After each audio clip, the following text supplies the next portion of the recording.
The LEGO UCS Venator is a remarkable build, but could it be better?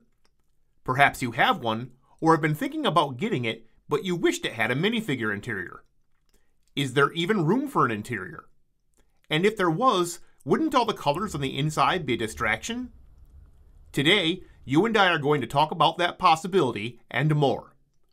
So much more. Hello again, friends, and welcome back to Slimbone's LEGO Star Wars channel. When LEGO announced this set late last year, and it was revealed that there wouldn't be an interior, it put a smile on my face. Another fun project to do. Realistically though, after a bunch of research and measuring and fitting, the task at hand won't be that time-consuming.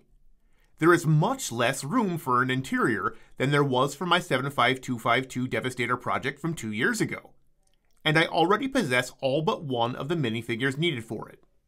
The exterior will also undergo some changes. We'll be removing the dark bluish-gray color from the top and bottom panels, which more accurately reflects what we see in canon. The bridge will be changed to light bluish-gray, as I prefer for the coloring scheme of this project to more closely match the Tribunal from Season 7 of the Clone Wars. The dividing middle section and coloring highlights toward the rear of the ship will remain dark bluish-gray. And, just like 2 years ago, each section of the top and bottom panels that aren't already tiled will be. If you've spent any time these past 4 months researching UCS Venator interior on YouTube, you've definitely come across the Brick Story Builds video. I've probably watched this video at least a dozen times all the way through. There are some great ideas in it, and I plan to steal a few of them. The Tribunal bridge mock he designed is cool. After taking some still shots and studying them, I built his exact floor plan using the same stud's length, width, and height. Unfortunately, the only way it can sit in that area of the ship is if it is crooked. The 3L push pins in the rear won't allow for it to seat straight, and the floor from the panel's construction won't allow for that mock to seat horizontally either. Most importantly, the design of this mocked bridge doesn't offer enough room for the upper panel to mount securely. After nearly 2 hours of fitting and refitting, I designed this floor piece. Taking into consideration all the obstacles from the slope of the large lower rear panels, and LEGO's design of the central Technic brick spine, including the depth of the pins along its exterior, this floor sits straight and horizontal and covers most of the space in this area. To me, this makes for a positive start at getting creative. And once the interior coloring scheme of this ship is corrected, the future design should look great and fit within the restriction of the large top mounting panel. There are still many parts to pull and order before disassembling this entire model and reassembling with better color choices. Still, there are enough parts here to give you a taste of what this ship will look like after color correcting.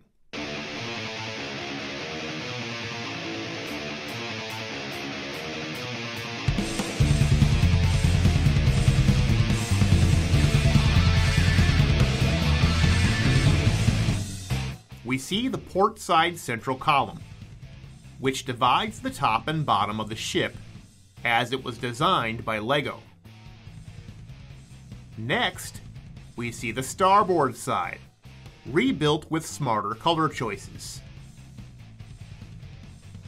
If we're to add a minifigure interior to this model, the color scheme should complement the overall look.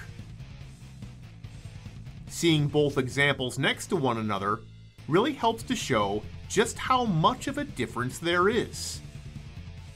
Which one would you choose? The port side of the lower front panel.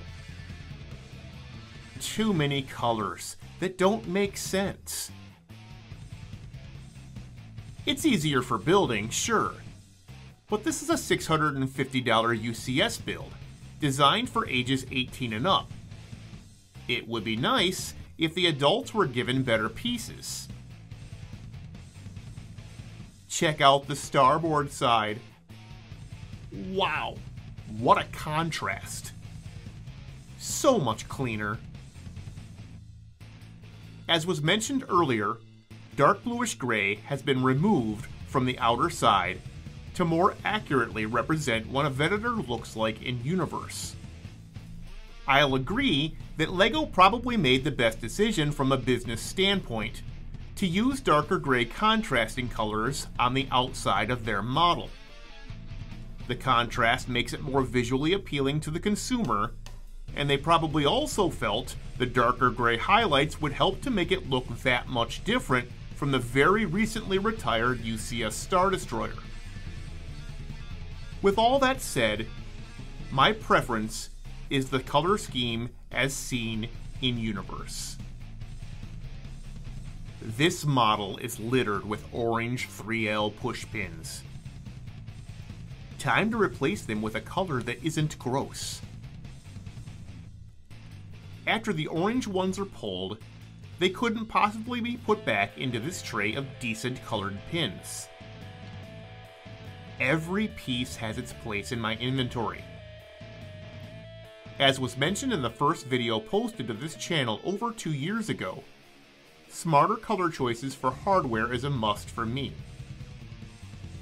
An ample supply of reasonably colored pieces must always be nearby for reworking models. These orange pins can go into this drawer. To die. I stole Brick Story Build's idea and built a small prison cell area for Darth Maul. The shape of the floor, including the placement of pieces on the underside, makes for a perfect and horizontal display for the starboard side middle section of the Venator. Once the rest of this ship is color corrected, this little room should stand out much better. That same floor design was mirrored for the port side version, and turned into a small room for the droids.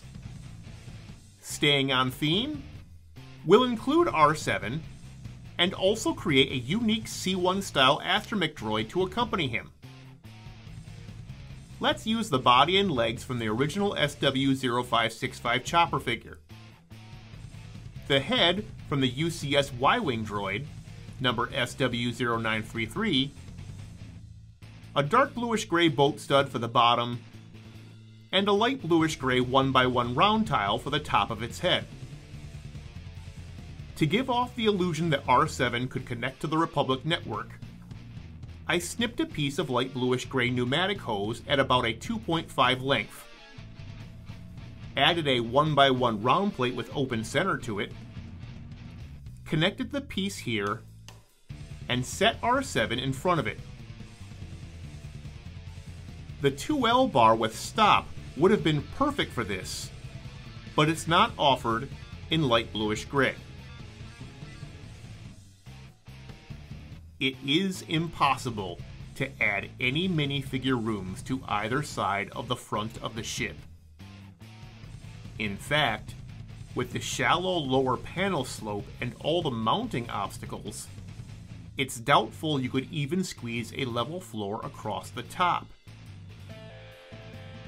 After a couple of hours of fitting and refitting, this floor was designed.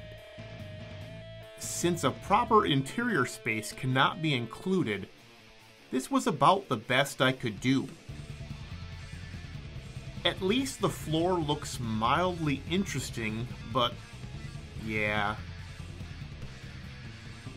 The bad news is, all the time I spent to create this floor was wasted. Regardless of how good or bad it looks, the top panel can't snap into place with the floor there. In the next video, this entire model will be rebuilt with better and smarter color choices. Might have the rear interiors done by that time too. Please know that because the front section of this ship clearly has no room for a minifigure interior, I'll be adding the hangar door mock that Forged and LEGO designed. Between that addition, the color-corrected rebuild, the upcoming rear section minifigure interior, and the full tiling of the outside of this ship, this model should be quite stunning. As always, I appreciate you stopping by to see what I have to show you. See you next time from Slimbone's LEGO Star Wars channel. Star Wars!